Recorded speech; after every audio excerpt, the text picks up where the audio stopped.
Good morning, everybody, and welcome back to another tapping in webinar. I'm back from isolation. The lovely Lisa has done a brilliant job in my absence, but I am back. I'm finally out and about. So, tell you what, it's been a while. Let's see how I do.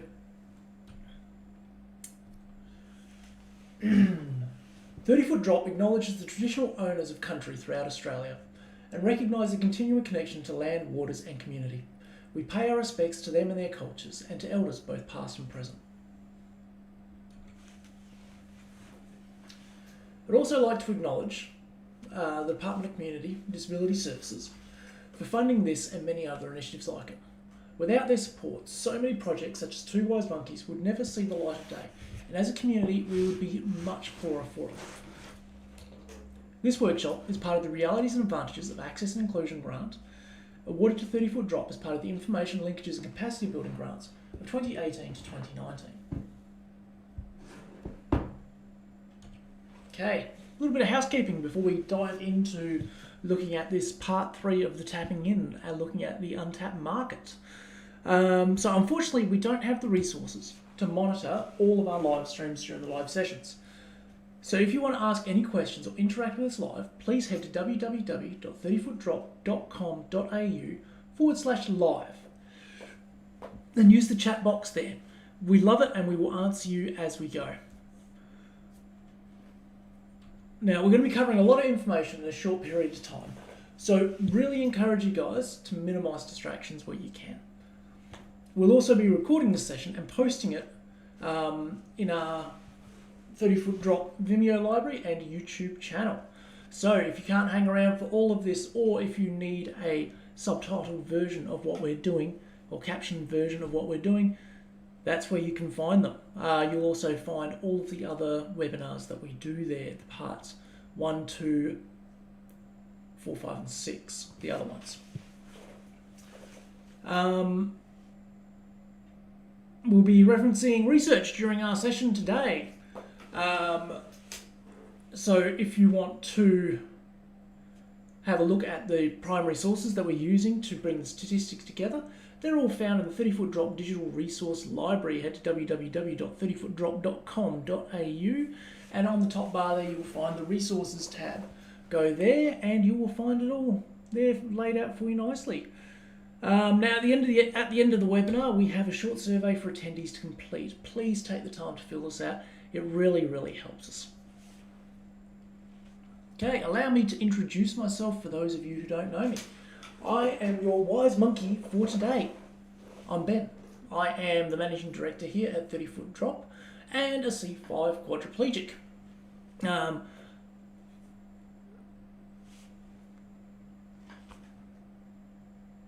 Yeah.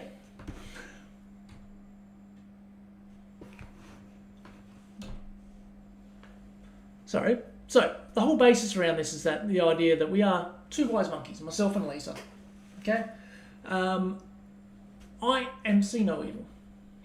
I'm see no evil because I very obviously have a disability or impairment.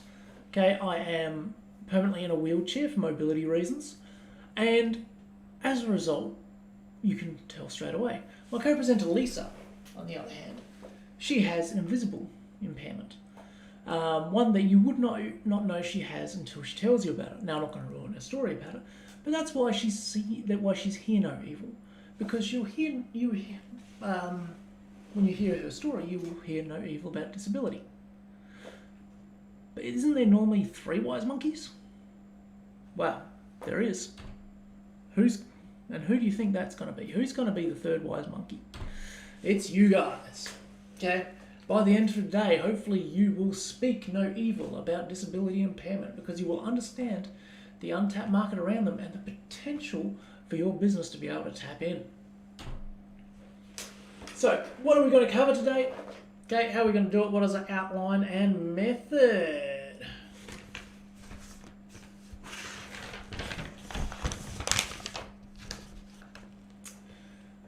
Look, there's a lot to learn about people with impairment and their potential impact on your business. So first of all, we are going to examine the size of the market segment of people with impairment and what they represent, explaining who they are and what sort of potential customer base are you looking at? Then we're going to examine the potential impacts they can have on your business, both in the positive and negative sense. And then after covering all this good stuff, we're going to finish off with an open forum before wrapping up for this morning. So how are we going to do this? What is our teaching method? Our teaching method is fun, open, honest conversations. Okay? Really encourage you guys to ask any questions that you have, and let's have a little bit of fun with this, okay? These questions can be on absolutely anything, because here at 30 Foot Drop, we are all about educating the community. Whoops, I'm leading the wrong way for that one. We're all about educating the community through open, honest conversations.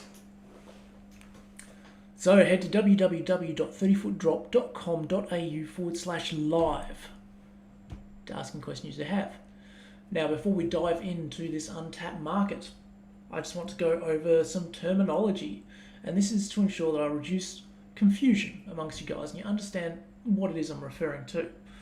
So the first thing that we're going to talk about is the difference between a disability and impairment. Okay, I'll start off with impairment. An impairment is an injury, illness, or congenital condition that causes or is likely to cause a loss or difference in physiological or psychological function. Okay, in short, an impairment is your medical diagnosis. Okay, my impairment is that I'm a C5-6 quadriplegic with post-traumatic stress in remission. That is my impairment. Okay, that is how I differ from the rest of society. A disability, on the other hand, is the loss or limitation of opportunities to take part in society on an equal level with others due to social and environmental barriers. Okay, it is, as the word implies, okay, if you think about the word disability or disable, okay, it is something that makes you unable to access or participate in something. Okay, it is the barrier that stops you. Okay, the fact that I'm a quadriplegic does not stop me from being able to get into your store and spend my money. It's the step that you have there that stops me or disables me from getting in there. Okay? Something to think about. The next bit of terminology is the difference between access and inclusion. Okay? The thing is, access and inclusion, a lot of people think of it as just one term. Okay? And as a result, a lot of important stuff around the idea of access and the idea of inclusion gets missed. So, first up, access. Access refers to the removal or reduction of barriers, both physical and attitudinal, to the participation in activities and functions of a community. Okay? At its core, access is the one that is always focused on by businesses and local governments. And that's because it's something physical.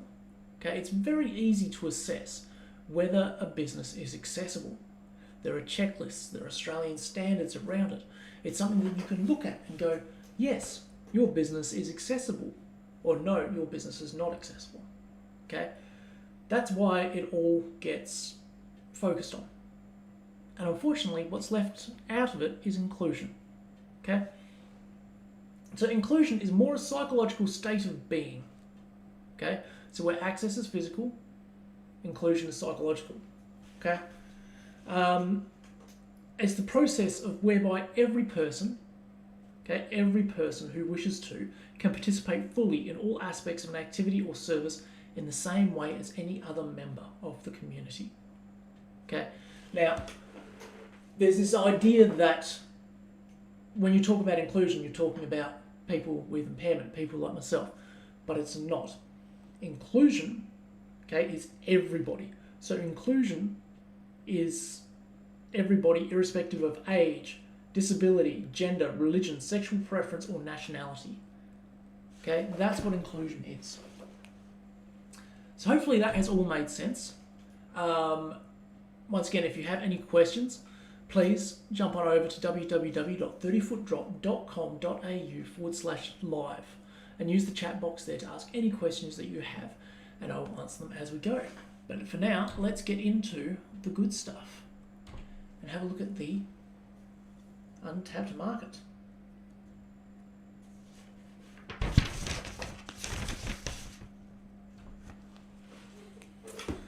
So, the best way to look at a target market to get you to understand the potentials that we're looking at.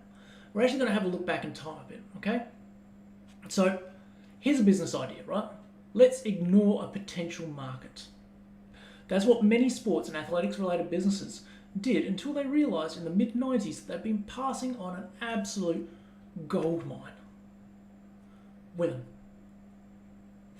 You know, that other half of the population that some obviously thought should just only play with Barbie dolls and prams. You see, the 1990s were a turning point, okay? In America, the NBC's 1996 Summer Olympic Games coverage targeted women much more than previously, okay? And as a result, this generated demand because many more female-orientated sports leagues, such as soccer and basketball, became more popular.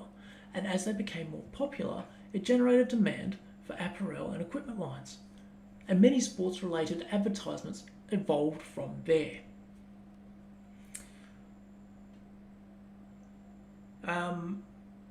So imagine that, okay? Imagine missing out on such a massive market. And who would have thought that women would actually be interested in doing the same things as other humans, such as sports, okay? Could many businesses once again be ignoring and missing a potential market? So consider, for example, okay, when we're looking at markets, a population that has clear persistence needs that are not being adequately fulfilled. This population spans the world, is growing and includes very motivated customers. Since this population is currently being underserved and misunderstood by many businesses, many customers would be very grateful and loyal as a result. This population has an estimated disposable income Australia-wide of $54 billion a year and growing. Okay?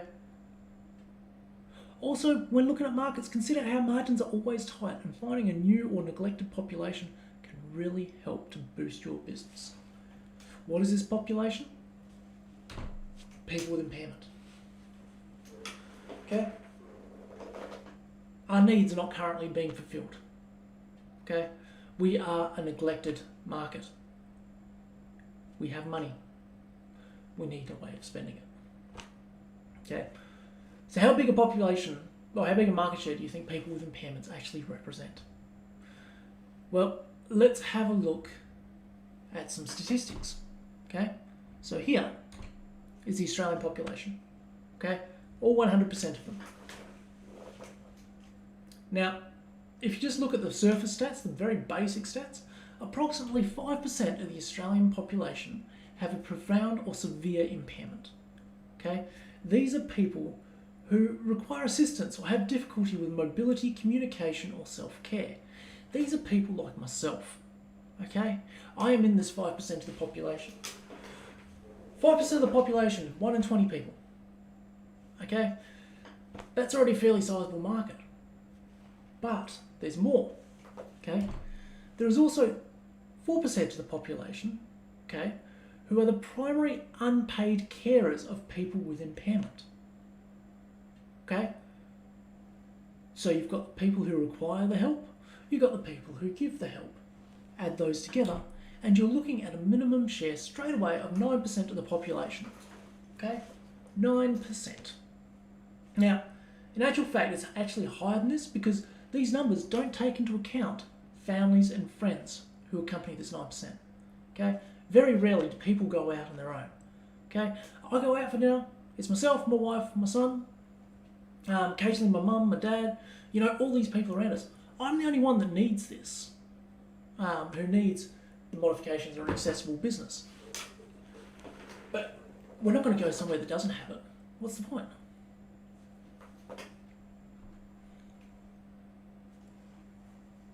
So, now we're going to have a look at some other stats, okay? Now, you may ask that if it is such a big market share out there that are currently being underserved, then surely people are already targeting. Aren't there items and services and events such as the Paralympic Games every 4 years for those with impairments? Okay? Look, using that sort of analogy is like saying to women who wanted to play sports in the 70s, yeah, but don't you have hopscotch? Or skipping? You know, while some businesses do seem to understand the market of people with impairments, many don't. Okay, so we're going to have a look at some research. Okay, and this research is all from a study done by Deloitte in conjunction with the Australian Human Rights Commission, and it was released in February 2017, entitled "Missing Out: The Business Case for Customer Diversity." Now, in it, they present the research findings about missed opportunities that occur when businesses do not extend the values of fairness, equality, and respect to diverse customer bases. This research, this paper, covered the diversity areas of gender equality, marriage equality, people with impairments, age, cultural diversity, and practicing a notable faith. It is well worth reading, okay, and it can be found in our digital resource library, as pointed out earlier. Sorry, a bit of a frog in my throat. Okay, so today we are obviously just going to focus on the people with impairments statistics to do with it. So let's have a look and see if the needs of this market are being met. So, first graph. As a customer over the last 12 months, I have often found that organisations do not provide the products and services that I need. Now, this lack of products and services can be an issue for anybody, okay? But the thing is that when you don't have an impairment, it seems to only be happening 27% of the time. When you do have an impairment, it's going up to 35%, okay? That's a pretty big jump, but not as big as these next two. Over a quarter, okay, as a customer over the last 12 months, I've usually engaged with organisations with fear of rejection or embarrassment because of a personal characteristic. Okay? Over a quarter of the people with impairment surveyed usually have a fear of rejection or embarrassment when interacting with businesses. Okay, that is a lot of scared customers. Do scared customers spend well? No, they don't. Okay, they're not going to hang around. All right, that's a huge jump. Okay, then we go on to the next one. Okay, as a customer over the last 12 months, I was often treated less favourably than other customers based upon a particular characteristic. Often treated less favourably. Okay, so if you go to a place and you are treated less favourably, or you feel like you're getting treated badly, are you going to spend there? No, you're going to disappear. You're going to go. Okay? And this last one shocked me the most. Okay? As a customer over the last 12 months, I've experienced discrimination by one or more organisations. Okay? One or more. People without an impairment, 8%. Okay? People with an impairment, 29%. Okay? Almost 1 in 3 people have experienced discrimination by one or more organisations in the last 12 months. That's huge. Huge. Okay? Now, hopefully you've got an idea now of that there is definitely a market out there that are currently being underserved, underacknowledged, and a potential market for your business, a niche for your business to actually look at. Okay? What's really important, of course, is to get a little bit more of an understanding of who these customers actually are. Who are they? And where do they fit in? Okay? So, first up, people with impairment are people. Okay? Like all of us. Okay? We all have passions. We all have loves, families. Okay? We purchase consumer goods like food, clothing, and cars. Okay? We go to the movies, out for dinner, and go on holidays. Okay? We are, as a result, active, contributing members of the economy. Okay? This is why we represent a market share to businesses and organisations. Now, because we are a market share, we are also able to impact your organisations. Okay? How we impact them is up to you. Okay? So let's have a look at some of the potential impacts that people with impairment can have. Now, I do want to cover something first, and that is talking about minorities. Okay? When it comes to minorities, it's very easy for people to say, it's only a minority, there isn't enough of them to make a difference. There isn't enough of them to impact my business. Okay? Now, as we discussed before, we can safely say, okay, that people with impairment, or let's say that this market share is at least 9% of the population. Okay? Now, what research has found is that although it is a minority, people with impairment are a decisive and influential minority. Okay? Let's have a closer look at these results. Okay? So ceasing transactions. Okay? Purchasing power is in the hands of customers, and when people don't get what they want, either in terms of product or service, they cease the transaction. Okay? In the missing out report, the one that we were looking at some stats in before, they examine this. Okay? And they add other factors. They add the factors of respect and fairness. Okay? Two very important factors, because you want to be respected as a customer and you want to feel that you're being treated fairly as a customer. Okay? And what this study shows is that 1 in 5 customers without an impairment will cease a transaction if they feel like they're not getting treated fairly. This jumps to almost 30% of people with impairment. Okay? And that's both for fairness and respect. Okay? We get a massive jump. We are less likely to put up with your shite if we're not getting treated with fairness and respect. Okay? But more than just walking away from a sale, and a ceased transaction, by the way, is actually a loss to your business. It isn't a neutral, it's a loss. Okay? In order to get the customer through the door to the point where they're looking at making a transaction, okay, you have already invested money in them. You've invested money in staff to serve the customer. You've invested money in facilities. You've invested money in the product. You've invested money in marketing. Okay? All this money has already been invested in this customer, and they are on the verge of helping you recoup that money and make a profit when they get treated less fairly and without respect. They cease the transaction and go. Okay? Really important to keep in mind.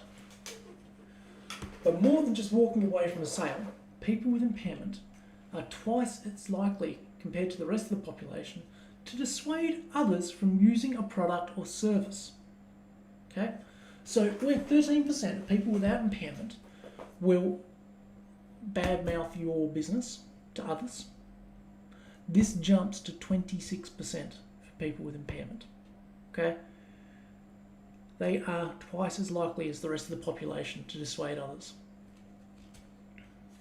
Now, this means that if your business is not already, actually no, I'll cover that in a second. Little teaser for it. Okay? Now, the final stat that I would like to look at in this regarding to this is if supporting diversity in business can have an adverse effect. Okay? Can it drive your current customers away? The Missing Out report found that only 13%, only 12% of people are negatively, or 12% of customers are negatively influenced, okay, by an organisation's reputation as a diverse business. Okay, 58% are positively affected, and 30% couldn't care. So whilst, yes, you may lose some customers, the customers that you will gain in return more than make up for it. Okay, now, this result that I've got up on the screen is not impairment specific. Unfortunately, they didn't have that in the Missing Out report. Okay, and it actually includes some very, very divisive diversity areas in there of gender and marriage equality, older people, and cultural diversity.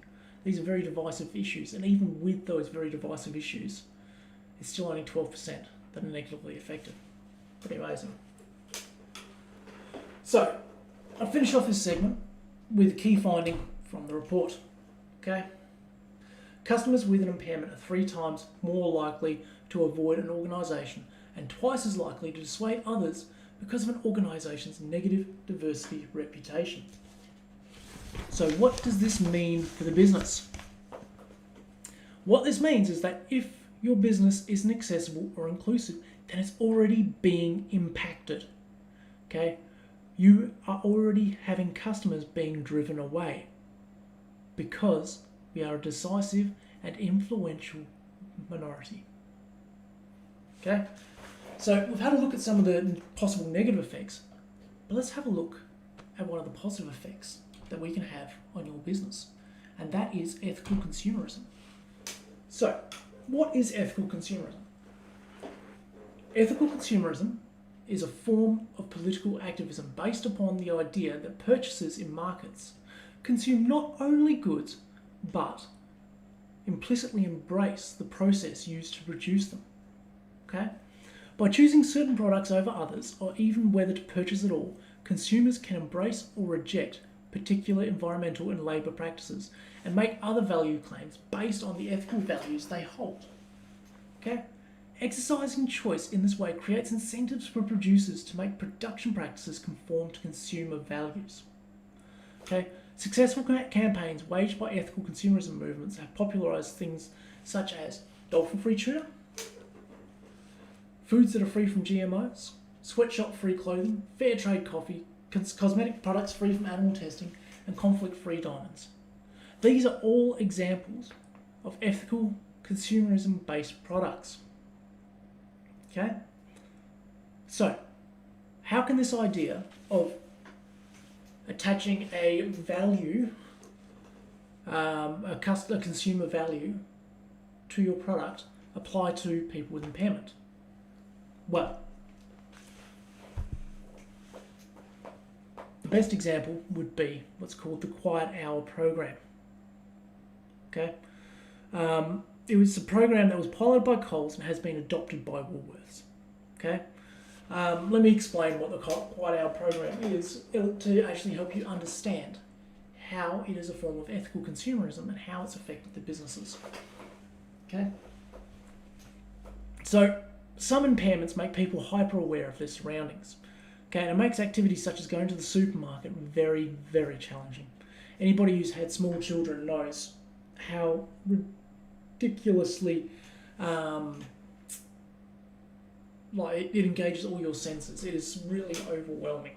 Okay, and when you have hyper awareness, it makes it even worse. At Coles and Woolworths, what they've done is now every Tuesday between 10:30 and 11:30, store lighting is dimmed by 50%, the radio is switched off, register and scanner volumes are reduced to their lowest level, trolley collection is stopped, and roll cages are removed from the shop floor. Okay. All PA announcements are canned, except in the case of emergency. Free fruit is offered at customer service, and additional team members are available to help support customers. Okay, all of these things help to make it so that people with impairment, people who would normally find going to the supermarket impossible, manageable for them suddenly. Okay, but it's also increased the ethical reputation of both businesses. Okay, I love looking at big businesses for examples of this sort of thing. Okay, because these guys are beholden to their shareholders. They are only going to do things that are going to reflect well with the shareholders. Okay? When this was first introduced and first trialled, okay, it was published all over Australia and all the major newspapers. You go ahead and chuck it into your web browser, okay, the Quiet Hour, and you'll see it got so much press time, okay? And how do you think it affected the consumers? It made them suddenly go, wow, these people are doing the right thing. I should probably go and support them. And that's what's exactly happening. So, with that, that is everything that we are going to cover today in looking at the untapped market. For those who aren't hanging around, thank you very much for coming. I hope you've gotten something out of it. For everybody else, if you could head to www.30footdrop.com.au/live. And if you have any questions, use the chat box there. Ask me your questions, and I will answer them. And look, I will give you until 11:35 to do that, and I'll jump back on and answer any questions. But like I said, if you're not hanging around, fair enough. That's all good. I hope you've got something out of today. And if you get a chance, please fill out the surveys at 30footdrop.com.au/live. Yeah, catch you in about 5.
And we're back. Okay, it appears that we haven't received any questions, so that will be it for today. Look, thank you very much for attending, everybody. Look after yourselves, look after each other, stay safe, stay healthy. Catch you next time.